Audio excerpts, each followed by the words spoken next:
Welcome to Week 6 of NFL PrimeTime. Who will come up with the win as the unbeaten Bucs take on the Pack at Lambeau Field?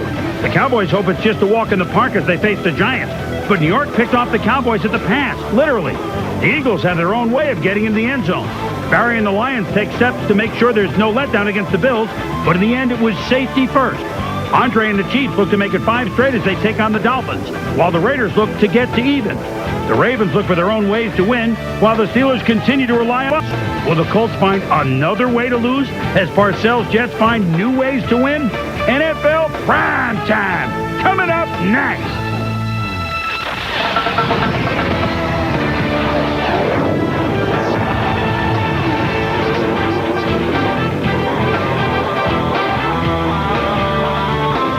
And hello once again, everybody. I'm Chris Berman. Welcome to week number 6 of NFL Primetime. Baseball, football, we got it all for you all week, all day here on ESPN. Hope you've enjoyed it.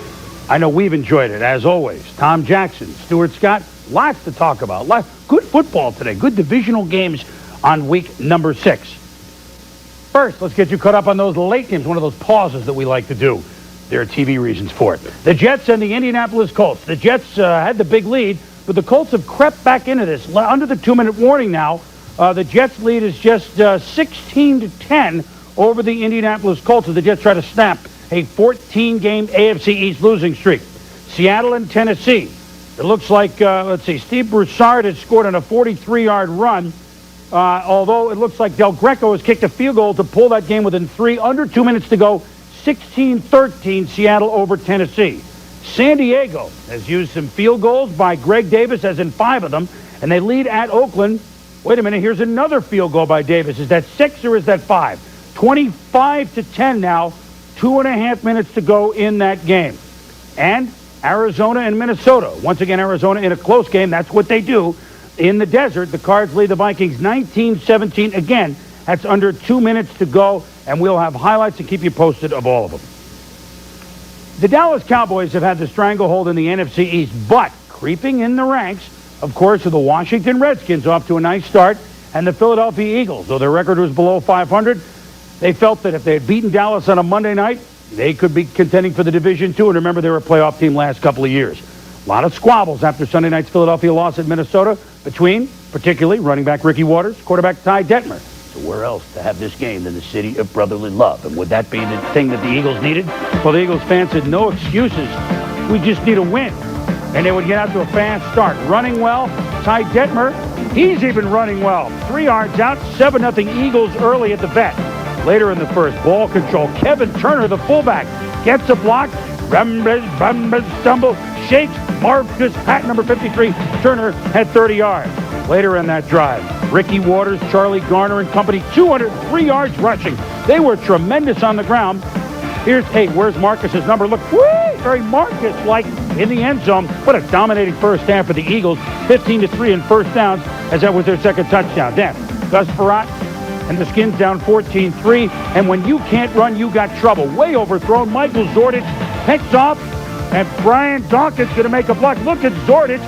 Zord his way inside the 40, inside the 25, before he's knocked out of bounds, Tom. Yeah, and that Brian Dawkins block on Jamie Asher and Ed Simmons allows another 15 yards downfield. You see him there, spot shadowed. Watch him get down nice and low and drive through the tacklers to make a great block. 17-3 Philly at the half. Frerotte says we got to get in it. He looks for Michael Westbrook, and he hits him with a diving catch by Westbrook.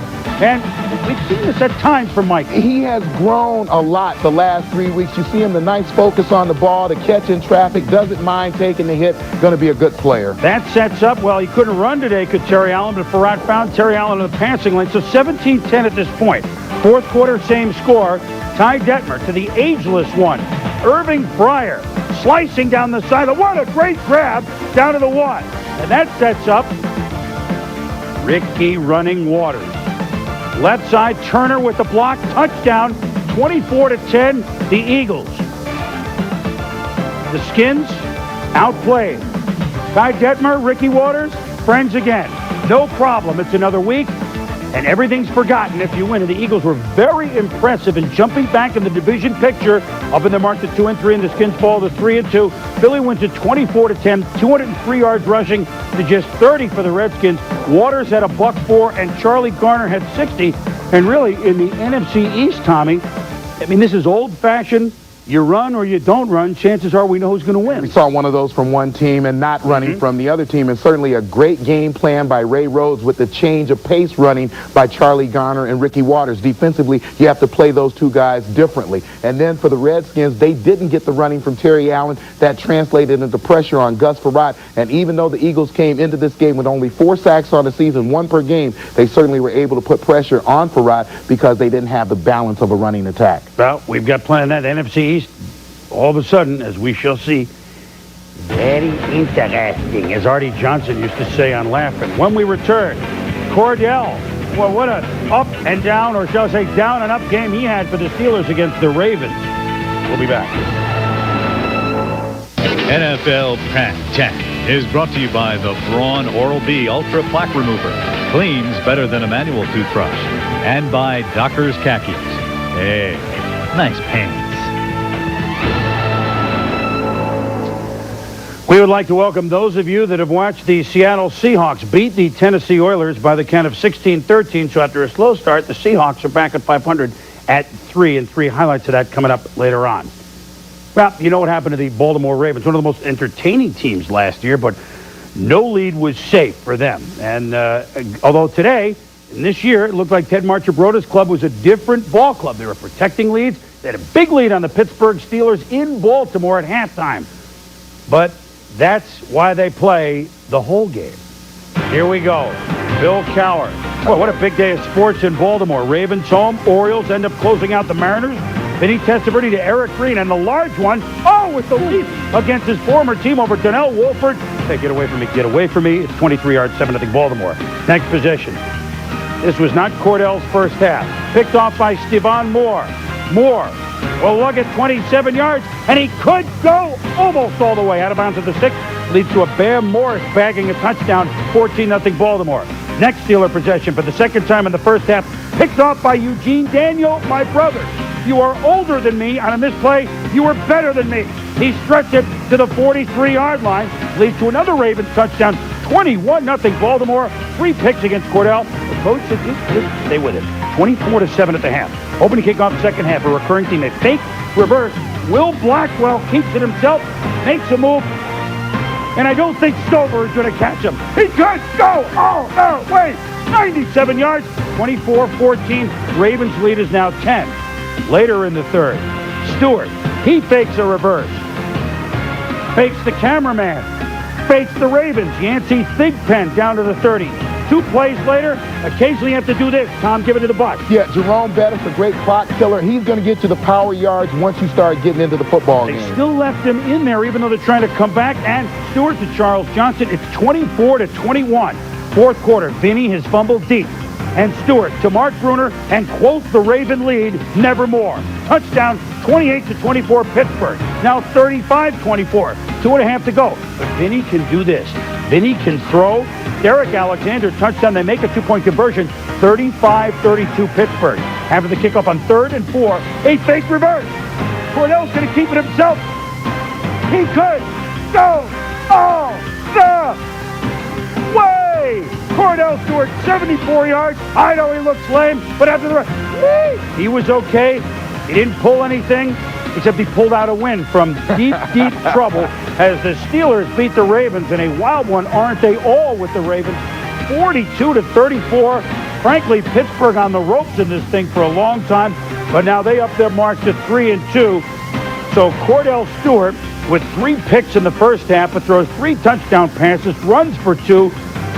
Bettis had 137 yards, Tommy, and even though they were behind, he was a key. Yeah, and credit Bill Cowher for understanding that running game, sticking with it, giving him his carries, even though they were behind, with the prospect of getting back in the game, and also sticking with Cordell Stewart and not allowing this kid to get down on himself by halftime. 3 touchdown passes, 2 rushing touchdowns for a quarterback, at least this much.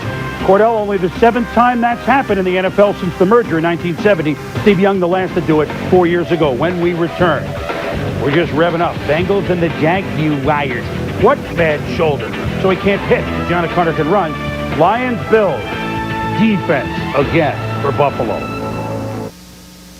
Back to NFL primetime and a late field goal. There's still some seconds to go, but let's get you caught up in the Minnesota-Arizona game. A field goal by Eddie Eat, Drink, and B. Murray has just put the Vikings up 20-19 with under 20 seconds to go. A 38-yard field goal to the Vikes trying to pull one out in the desert. Highlights and final a little bit later on. Well, you can see it's been a wild day of football, certainly. And Bengals, Jaguars, I mean, this has potential, Stu, to be crazy, doesn't it? Jaguars are one of the, one of the better up-and-coming teams in the league. They kind of struggle. Should be. Bengals should be. Right. Bengals need to be. Jags have their quarterback back, Brunell. See if he can do some things. Facing a very, very peculiar receiver on the other side. Carl Pickens, a moody, surly, hard-to-get-along with guy. But, to my knowledge, miscongeniality never caught an NFL touchdown pass.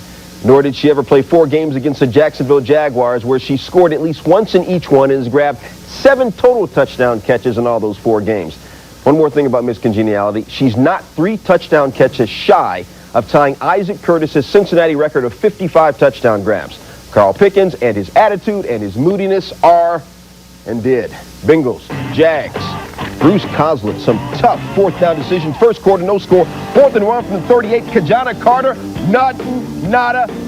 Bengals came in 35.4% on 4th down efficiency. Later in the first, TJ, 4th and 16 from your own 12. What are they doing? Yeah, and certainly if you don't make this first down and the enemy didn't, then you're putting your defense in a very bad spot.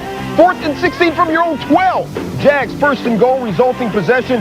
Mark Brunell even with the knee injury. Rose finds Ty Halleck, 10 yards. Ty's first touchdown since 1993. Jags up 7-zip. Second quarter, Bengals down. Blake calls timeout in first and goal. TJ, what's Coslett probably telling him here? Well, Coach trying to calm his quarterback, tell him everything's going to be all right in the end. 2 plays later, 3rd and goal. Was it all right? It was all good. Blake to Carter, Kajana, which means young man in Swahili, his 12th career touchdown representing kid. We're tied at 7. 11 seconds left in the half. Coslett elects to punt on 4th and 1 from your midfield. Wait a second. You go for it 4th and 16 from your own. What is going on here? Carl Pickens, with this punt, did not get a chance to get the Hail Mary in closing seconds. He only had 1 catch before the last possession. All right, maybe he had 2 catches because he caught the helmet. Nice grab there, Carl. 3rd quarter, game tied at 7. Brunell hits James Stewart, former Tennessee Volunteer. James Money, Stewart's 13th career touchdown, 3rd career touchdown grab. Jags up 14-7. Later in the 3rd, another 4th and 1. Coslett elects to go for it again. Jeff Blake, I'm feeling you, Blake. I am feeling you. The guy who loves Beavis and Butthead. He had 75 yards rushing, which tied Natron Means for the game high. Extra point block. Bengals down 14-13. 4th quarter. Jags driving 3rd and 5. Brunell finds Willie Jackson. Willie finds some hang time. Brunell was blowing up. His 3rd touchdown of the day. 4th career 3 touchdown pass day. 21-13. TJ, another 4th down. Nothing. There's certainly a sense of desperation when you go on 4th down that much. And Pickens was just barking at his own quarterback afterwards. Bengals go down 21-13. Mark Brunell, he had a 14-yard scramble, which set up that last Willie Jackson touchdown run. Brunell, the guy who led all QBs in rushing last year, got what center Dave Weidel says was, quote, his first scramble with authority since the injury. That was a turning point in his confidence. The Jags running game. Coming into the game, they were 25th in the league in rushing. They had 110 total rushing yards the last 2 games combined. In this one, a $160 on the ground, boom. The team's 3rd highest rushing total ever. Cincy, 4 straight losses. John Copeland says everything is looking bad. Yeah, early this year, and you can do some things. The Bengals can. They did when they had Coslett late last year. They replaced Dave Shula. But, got to say, one of the biggest disappointments in football thus far out of the first 6 weeks of the season. Well, the Detroit Lions and the Buffalo Bills. The Lions, who knows what you're going to get with the Detroit Lions. I mean, they beat the Packers. They lose to the Saints. Yeah, but the Buffalo Bills, they haven't played, and they earned that week off after that great 26-0 deficit and come back to beat the Indianapolis Colts 2 weeks ago. But you figure these aren't the real Bills, right? I mean, they're 2-2. They barely beat the Colts, who haven't won a game. But we remind you again, as we've reminded you for about 10 years on this program, nobody circles the wagons like the Buffalo Bills. And here we go. The Bills at home. And what a marquee matchup. Oklahoma State's Barry Sanders. Thurman Thomas used to keep Barry on the bench. He was a year ahead of him. Said, Barry, you sit on the bench. So the 2 longtime friends ran against each other. And Thurman looked good. The Bills actually opened up in a K-gun offense. and had a good first drive leading to a Christie field goal. Then Barry Sanders' turn. Is there any guy that makes an 8-yard run more exciting than Barry Sanders? Then Tommy Bardell with the block and Sanders with the rest for 15, Tom. Well, the great quickness, and we see now that he's doing a great job of following that lead blocker. You do say great quickness. This guy's still fast, still good. Andre Reed, touchdown from Todd Collins, 43 yards, 10-3 Buffalo. Ken Irvin comes in to block the John Jett punt. Final moments of the first half. It sets up a field goal. Boy, the special teams has let the Bills down this year, but not today. Bobby Ross annoyed. 13-3 Buffalo at the half. Third quarter, more Barry Sanders. Runs left, gets a block, splits the defense. I got him go! He turns every which way but loose. Before he's finally pulled down inside the 20-yard line, Tom. And then Herman Moore helped. Yeah, Henry Jones right there. A great job of reading the play, comes up, but doesn't see that blindside shot by Herman Moore. It's a 13-6 game, and Scott Mitchell is going to steps up in the pocket very nicely. Herman Moore caught 8 balls on the afternoon for $116. That's 31 yards. Third and goal from the 8. Mitchell, what is this, a lefty looking like Young and Mark Brunell? Scott Mitchell running in the end zone. We're tied at 13, less than 6 minutes to go. 2.5 to go, 13-all, and we told you about the Bills special teams. Eric Smedley downs Moore's punt on the 1. 2 plays later, Barry Sanders, Bruce Smith, and Phil Hansen. They win the game on a safety. Bills lead at 15-13. Hansen front side, Bruce Smith backside. Look at the penetration. They get him a yard deep, and very difficult to hold Barry Sanders in the end zone. Remember against the Colts, they were just trying to run the clock out with Antoine Smith, and this result happened as well. Splits the defense. Look at this young rookie, large young rookie, 56-yard touchdown, and the Bills have breathing room. You said large, 225 pounds, runs like a scat back that weighs about 180. Scary sight for DBs and linebackers. Actually, I mean, he's old for a rookie, I should say. He's 24, 25 years of age. I meant to say this large rookie, but I get the point across. And so did Smith, and so did the Bills, as they beat the Lions 22-13 to up their mark to 3-2. Barry Sanders did have 107 on the day. Thurman Thomas had 73 yards rushing, and Thermal became only the third man in history to rush for 10,000 and catch balls for 4,000. Walter Payton, Marcus Allen, Thurman Thomas. That's pretty good company right there, Tom. And but what about the safety, which essentially won the game? You never see games won on a safety. Well, I think not only the safety, it's a complete picture of this ball club that understands the philosophy of allowing a young quarterback like Todd Collins to grow. And that means defensively you have to pick it up. We saw that today. Bruce Smith, Phil Hansen with the safety. The special teams contributed today. I think the offensive line and Andre Reed understand they have to give this kid help. Dan Henning, the coordinator of that offense, is helping by maximum protection to make him comfortable as a quarterback. And they know that by the end of the year, if they can do all those things to lift him up, they might have a shot at going places that no one would have given them credit for at the beginning of the year. Well, they knew they'd have to win games under 20 points. That's right. They had 4 sacks today, including the safety, and holding the Colts to all those field goals that a touchdown 2 weeks ago. That's right. So the Bills are 3-2, and the Lions, they played well, but again, a loss on the road. We go inside the numbers. How about this about Barry Sanders and Thurman Thomas? Oklahoma State's pride and joy. Well, today, the two of them, all time, with 107 by Sanders and 73 by Thermal, became the top pair of running backs from one school in NFL history. Barry Sanders, Thurman Thomas, 23,253 yards. They passed Marcus Allen. Marcus at 25 today for the Chiefs. Marcus and O.J., Jim Brown and Larry Zonka from Syracuse, and Floyd Little's a close third. Walter Payton and Ricky Young from Jackson State. It's an interesting number. Congratulations to Thermal and Barry. Inside the Numbers is brought to you by Visa, the official card of the NFL. It's everywhere you want to be. www.visa.com. When we return, we got the Pack and Bucks, which is the big game of the day. We got the Cowboys in trouble, and we have the Chiefs and Dolphins in a close one in Miami. He's still hurt. Dan Marino, O.J. McDuffie. Just trade him, Tom. He can't throw. Wave him. He can't throw. Then Marino at home, looking again. O.J. McDuffie. He can't even throw anymore. Cut him. Get rid of him. That sets up Kareem Abdul-Jabbar with a skyhook. No running game, but a 10-yard touchdown. Miami leads at 7-0. For Kansas City, looking to go 5-1. behind Elvis Gerbach. Gerbach. He was Bad Moon, now he's Good Moon. He's Spider-Man. We'll give him any nickname he wants. He puts tattoos on of all of them. Andre Rison, 16 yards. We're tied at 7, Tom. Yeah, does a great job of driving Terrell Buckley to the inside. Buckley has his head back in the backfield. Almost impossible to turn around. You see him slip down right there. Andre Rison balanced up very nicely, makes a nice grab. Oh, nice set of hands, good feet. Second quarter still tied at 7. Elvis Gerbach to the number 1 pick tight end Tony Gonzalez from California. His first NFL touchdown. He'll have many more. 14-7 Chiefs.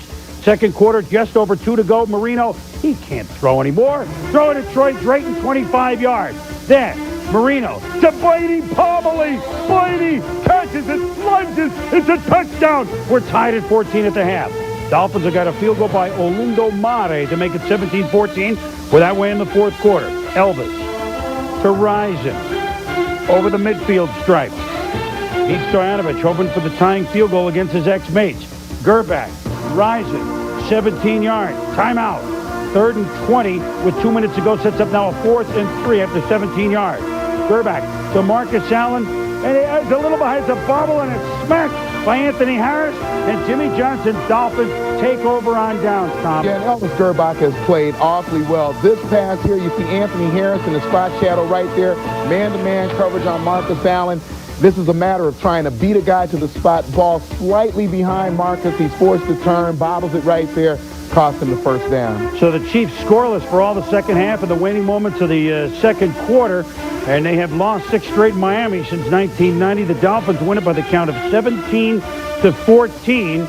And, Tommy, I mean, let's read into Miami's situation here. I mean, I can't believe they're howling about Dan Marino. He looked pretty solid today. Well, I think you made the point in those highlights, obviously being a little bit sarcastic, but Dan Marino throwing the ball well. When you watch him, you don't get the feeling that they're losing games because of Dan Marino, and somehow you get the feeling that when they win, he's a major cause of it. Yeah, because if he doesn't play, you can cheat on the defense. 19 of 31 for 259, and the Dolphins win just like old times when we return. Would it be old times for the Cowboys against the Giants? I mean, they always beat the Giants, right? I mean, this is easy, right? No problem for Dallas at the Meadowlands because the Giants are awful, right? You better stick around.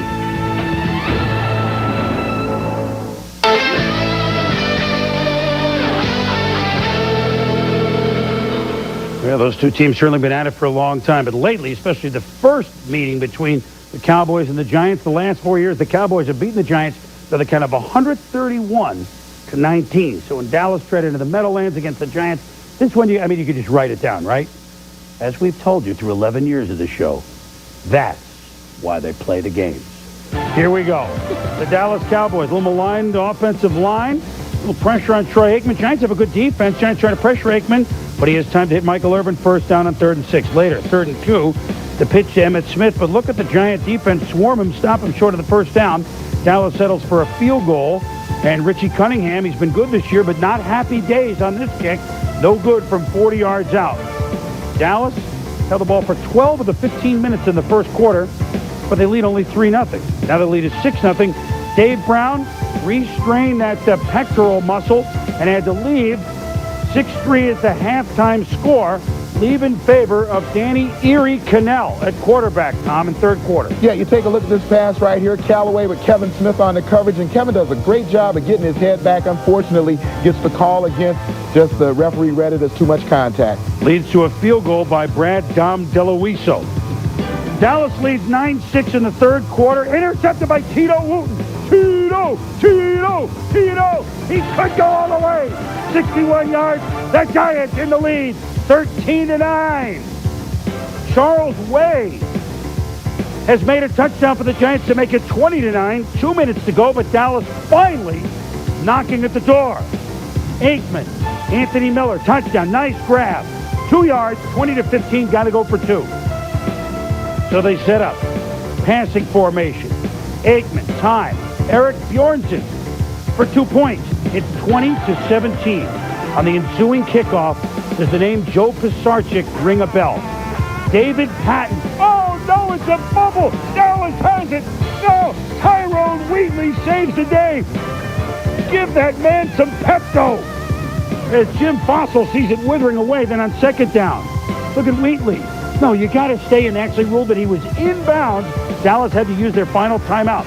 Although Dallas contested, hey, we knocked him out, but they had to use a timeout, a big play. Danny Cannell, he trips over the Erie Canal, and the Giants punted. They're self-destructing, and you know Deion's dangerous. But Deion, on the punt return, hands it to Kevin Mathis. Why? Why? Get the fastest guy in football, maybe. And it's a big play. 18 seconds to go. Aikman, Bjornsson, across the middle, inside the 18. Tick, tick, no timeout. Tick, tick, tick, tick, tick, tick, tick, tick, tick, tick, tick, tick. The Giants have to make an effort to get back on defense. They do. Tick, tick, tick, tick. Aikman thinks he stopped the clock, but there's a flag on the play. Well, first, Tommy, what was the flag for? Well, you can see Eric Williams, the right tackle, bottom of your screen, number 79, just didn't get set before Aikman tried to ground the football. Well, they were complaining later, but there is no penalty on the defense. The Cowboys want an offsetting penalty. If the offense isn't set, you cannot call a flag on the defense. And for those that thought, well, there should be 1 second left, penalties in the last 2 minutes like that on formation for the offense, you add 10 seconds more. So the calls were correct. The Giants beat the Cowboys 20-17. Afterwards, Barry Switzer fired a shot. Statistics don't mean a thing. Only one statistic counts. But the better team got their butts beat today because they beat themselves. Simple as that.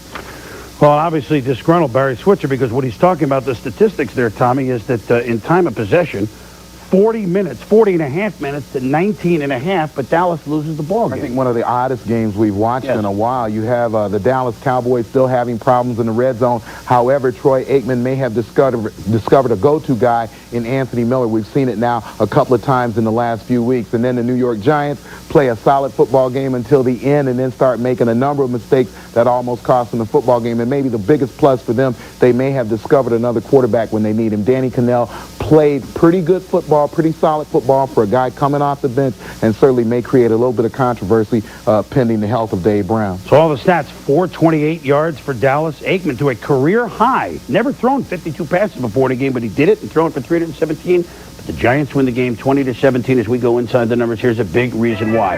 Boy, opening day at Pittsburgh, remember how good Dallas looked? Inside the red zone 5 times, got 3 touchdowns from the red zone.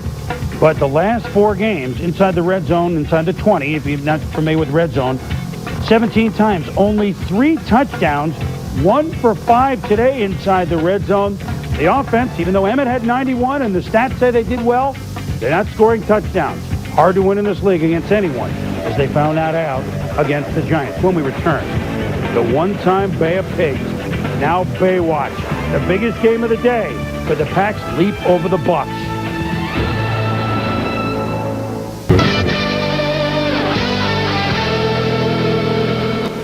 Welcome back to NFL Primetime. Wow, who would have thought that early in October, the biggest game of the Sunday in the NFL would be the undefeated 5-0 Tampa Bay Bucs looking to go 3-up in the NFC North against the 3-2 defending champion Green Bay Packers. As you know, the Bucs have never won a game in which the temperature starts below 40 degrees. But this is early October, and the Bucs knew that, you know what? The tundra is not yet frozen at Lambeau Field. Brett Favre and company, 21 in a row, including the playoffs. Tony Dungy, could the miracle season continue in Tampa Bay? Trent Dilfer feels pressure, but he hits Horace Copeland. It goes for a 15-yard gain on the first drive of the game for the Bucs. Same drive, 3rd and goal from the 4. Pressure on Dilfer to the end zone, looks for Copeland.